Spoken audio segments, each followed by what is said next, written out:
สบายดีเจ้าก็ยังอยู่ลอนดอนเหมือนเดิมเนาะยังบ่ทันละกลับเนาะเพราะมาหลายมืออยู่เนาะเพราะว่าที่นี่น่ะเป็นแหล่งท่องเที่ยวคือกันเนาะเจ้าเพราะผู้คนจะมักพากันมาย่างแถบนี้คือกันแล้วก็เพราะเขามักมาย่างแถบนี้คือสะพานตรงกลางเนี่ยคือเป็นม่องที่ผู้คนมักถ่ายรูปหรือถ่ายวิดีโอไปสิเนาะแล้วคลองน้ำก็มีเรือนำพาเที่ยวไปสิเนาะหลายเนาะจางขึ้นได้เลยว่าจะไปเรือลำใดเนาะเขาพาเที่ยวตามลอนดอนเลยนะตามน้ำสิแล้วก็มีเรือสมัยก่อนโบราณเขาสงครามแล้วก็มาจากม่องนั้นแล้วค่อยก็มาม่องนี้โตเนาะม่องนี้เป็นผลิตภัณฑ์ที่เขา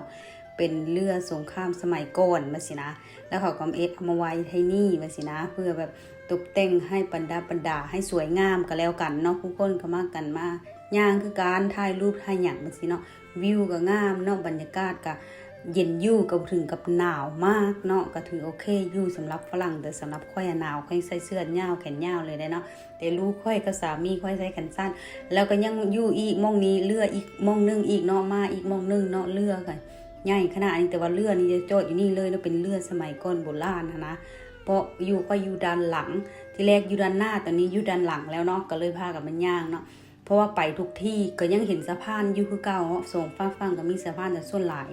สะพานตรงนั้นน่ะคนจะมักไปย่างมาสินะแล้วก็มองนี้ต่อเนาะบอกได้เลยว่าลอนดอนเป็นเมืองใหญ่และก็งามโพมเนาะแล้วเป็นเมืองที่ผู้คนมักมาเที่ยวอยู่แล้วเนาะเพราะส่วนหลายก็เมืองลอนดอนนี่ก็จะมีตึกสมัยก่อนโบราณแล้วก็มีสมัยใหม่ไปสินะเนาะมีอันนี้ที่ช้อปปิ้งเนาะก็งามสวยหรูเนาะแล้วก็มีที่กินข้าวแล้วมีสะพานข้ามไปฝั่งนั้นมีคลองน้ำคลองน้ำนี่ก็หลายม่องอีหลีได้อันนี้ก็เป็นตึกสมัยใหม่เนาะเขาก็สร้างกันแล้วงามสะอาดแถบนี้เนาะแล้วค่อยมาย่างอีกไปหลายที่อีหลีนี่จนว่าไปมาตั้งแต่เช้ายันค่ำตอนนี้เริ่มค่ำเลยได้นี่อันนี้แล้วก็เหมือนที่แรกค่อยก็คิดว่าแต่แทบบ่แม่นเด้เป็นที่ช้อปปิ้งเนาะให้ผู้คนเข้ามาช้อปปิ้งแบบสินะไว้เจอกันใหม่คลิปต่อไปเจ้าครอบครัวถ้าค่อยก็ได้พากันเข้ามาเบิ่งผลิตภัณฑ์เก็บรูปภาพที่ลอนดอนเนาะพอม่องนี้เป็นที่เก็บรูปภาพสำหรับรูปภาพสมัยก่อนที่พระเยซูคริสต์เกิดไปสินะแล้วเขาก็จะวาดรูปเนาะคนที่โด่งดังนะที่มีสีมือวาดรูปนะเขาก็จะมาร่วมกันอยู่นี่เนาะแล้วค่อยกระถามคนที่ดูแลผลิตภัณฑ์อยู่ที่นี่ว่าราคารูปแพงบอกเขาบอกว่าโอ้ยบอกได้เลยว่าแพงคักราคารูปแต่ละรูปเนาะคือของสมัยก่อนที่คนโด่งดังที่เขาวาดรูปภาพนะมาอยู่ที่นี่เบิดเลยเขาเอาเนาะอยู่ที่ผลิตภัณฑ์ตรงนี้หมดเลยคือข้างฝานี่คือมีแต่รูปภาพทั้งนั้นเนาะมีทุกแบบทุกสมัยเลยเขาจะโบกซื้อไว้ติดป้ายไว้พร้อมเนาะให้เฮาอ่านเลยสินะแต่งามสุดๆไปเลยแล้วที่เก็บผลิตภัณฑ์นี่ก็คือเขาปลูกแบบเหมือนเซิร์ชเลยเนาะแต่กับโบแมนเซิร์ชได้งามอีหลีค่อยบอกเลยเห็นในกล้องเหมือนงามซะนี้เห็นตัวจริงให้งามกว่านี้เนาะเพราะว่าคนหลายคักอีหลีเนาะเข้ามาสิเนาะพากันแนมเบิ่งแต่รูปภาพนี่แหละเพราะว่าค่อยก็บ่เคยเห็นมาก่อนเนาะ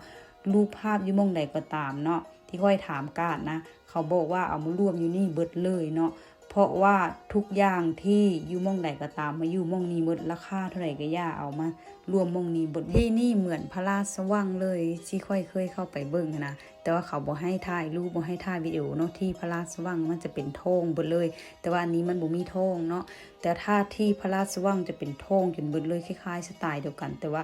คนละแบบเฉยๆเนาะก็คืองามเหมือนกันเนาะแต่ว่าเสียดายที่ค่อยเข้าไปราชวังนะเขาบอกให้ค่อยถ่ายรูปเนาะแต่ว่าค่อยเข้ามาที่ผลิตภัณฑ์ตรงนี้เขาแล้วให้ถ่ายรูปไปสินะเพราะถ้าค่อยถ่ายรูปที่พระราชวังนะบอกได้เลยว่าสิบอกว่าโอ้งามคักขนาดเลยจนว่าว้าวแหละแต่ว่าเสียใจขนาดเขาบอกให้ถ่ายเพราะกาดเขาบอกว่าบอกให้ถ่ายรูปให้เบิ่งอย่างเดียวไปสินะโอ้เสียใจคือกันบางทีอะเนาะเขาเข้าไปเบิ่งบางทีเขาเสียเงินเข้าไปเบิ่งว่างนะเราเข้าบริถ่ายรูปนะเนาะแต่ว่ากะได้เสียเงินเข้ามาเบิ่งที่นี่แต่ว่าได้ถ่ายรูปเนาะเขาก็เปิดให้รับชมดอกสั้นตะวันที่เขาวาดนะคือราคาแพงขนาดเนาะเบิ่งรูปภาพเสร็จเรียบร้อยแล้วก็สิพากันย่างลงไปข้างล่างเนาะไปร้านกาแฟเนาะไปนั่งดื่มกาแฟจักเล็กจักน้อยก่อนเมื่อยเนาะย่างโอมมันฝากทุกคนกดไลค์กดแชร์กดติดตามเป็นกำลังใจให้ช่องนี้น้อยของค่อยเด้อเจ้าขอขอบใจหลายๆไว้เจอกันคลิปต่อไปเจ้า